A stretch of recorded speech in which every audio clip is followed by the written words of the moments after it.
Judges chapter 21. The men of Israel had taken an oath at Mizpah. Not one of us will give his daughter in marriage to a Benjaminite. The people went to Bethel, where they sat before God until evening, raising their voices and weeping bitterly. "Lord, God of Israel," they cried, "why has this happened to Israel? Why should one tribe be missing from Israel today?" Early the next day the people built an altar and presented burnt offerings and fellowship offerings. Then the Israelites asked, "Who from all the tribes of Israel has failed to assemble before the Lord?" For they had taken a solemn oath that anyone who failed to assemble before the Lord at Mizpah was to be put to death. Now the Israelites grieved for the tribe of Benjamin, their fellow Israelites. "Today one tribe is cut off from Israel," they said.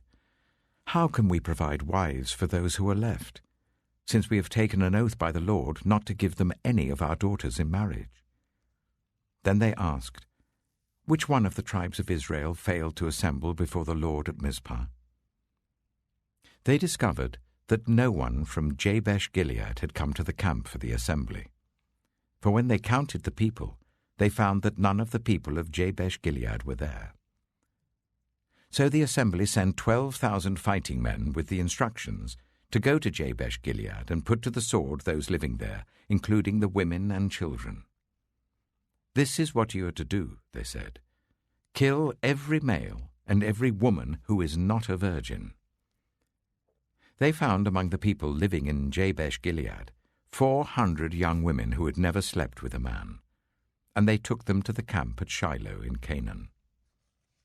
Then the whole assembly sent an offer of peace to the Benjaminites at the rock of Rimmon.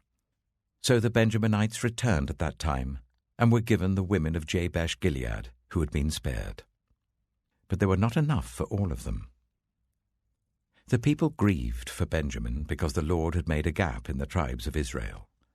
And the elders of the assembly said, "With the women of Benjamin destroyed, how shall we provide wives for the men who are left?"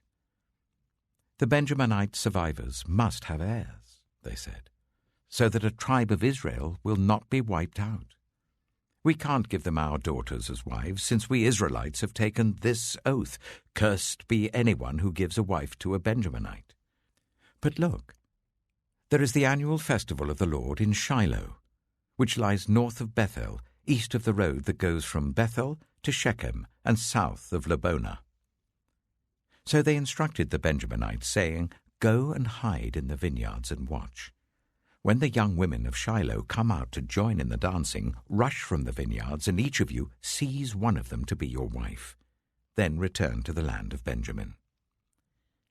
When their fathers or brothers complain to us, we will say to them, 'Do us the favor of helping them, because we did not get wives for them during the war. You will not be guilty of breaking your oath, because you did not give your daughters to them.'" So that is what the Benjaminites did. While the young women were dancing, each man caught one and carried her off to be his wife. Then they returned to their inheritance and rebuilt the towns and settled in them. At that time, the Israelites left that place and went home to their tribes and clans, each to his own inheritance. In those days, Israel had no king. Everyone did as they saw fit.